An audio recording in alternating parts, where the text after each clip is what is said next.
Hello hi బాగున్నారా? Welcome to aunty kitchen. ఈరోజు special కాకరకాయ, వంకాయ, ములంకాడ, టమాటా, చిన్నోడేలు, కొబ్బరికూర ముద్దగా పులుసుకోర అనమాట. సరే ఫస్ట్గా పెనం పెట్టాను. ఇప్పుడు దీంట్లో ఉల్లిపాయలు వేద్దాం. ఉల్లిపాయలు సరసాలు జీలకర్ర ఫస్ట్ వేద్దాం. ఓకే చూడండి, ఆయిల్ బాగా వేడుతుంది. సరసాలు జీలకర్ర వేసాను.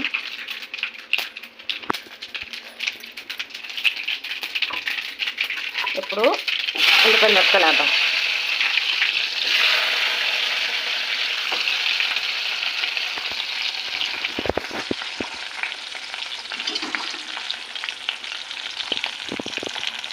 బాగా వేగుతున్నాయి. చూడండి ఉల్లిపాయలు బాగా ఎదిగాయి.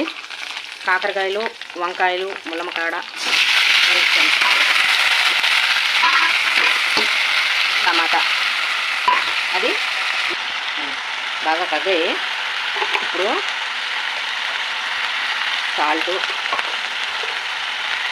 పసుపు, కారం వేద్దాం. పులుసుకూరకి కారం తక్కువ పడుద్ది, పచ్చిమిరపకాయలు అవన్నీ ఉంటాయి కనుక. బాగా కలుపుకుంటాం. చూడండి బాగా కగ్గింది. ఇప్పుడు పులుసు వేస్తాం, చింతపండు రసం. చూడండి బాగా మరిగింది, ఉడుకుతుంది కూడా. ఉడికిపోయే ముక్కలు లైట్గా చిన్న పచ్చింది, పులుసు మరిగిపోయింది, బాగా మంచి స్మెల్ వస్తుంది. ఇప్పుడు చిన్నోడలు వేపేసే ఉంచాను. ఆయిల్ సైడ్కి వచ్చేస్తుంది. ఇప్పుడు కొబ్బరికూర పైన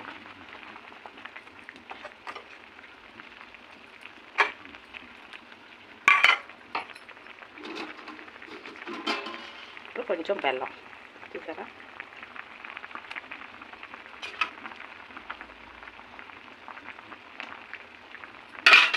సాంబార్ పౌడర్ కొంచెం.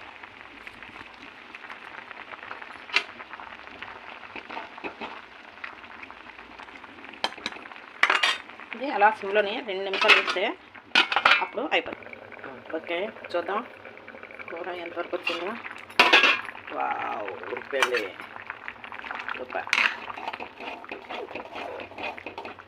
చూడండి ఉడికిపోతే ఇలా కనిపిస్తే ప్రతిదీ కూడా బాగా ఉడికింది అంటే దాంట్లో అవి ఆటోమేటిక్గా కలర్ అవన్నీ చేంజ్ అయిపోతాయి.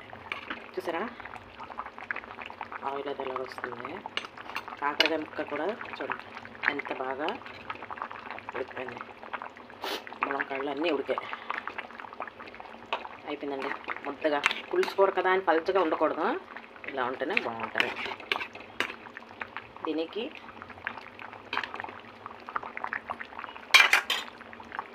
అప్పడాలు ఫ్రై ఇవాళ స్పెషల్ మాది.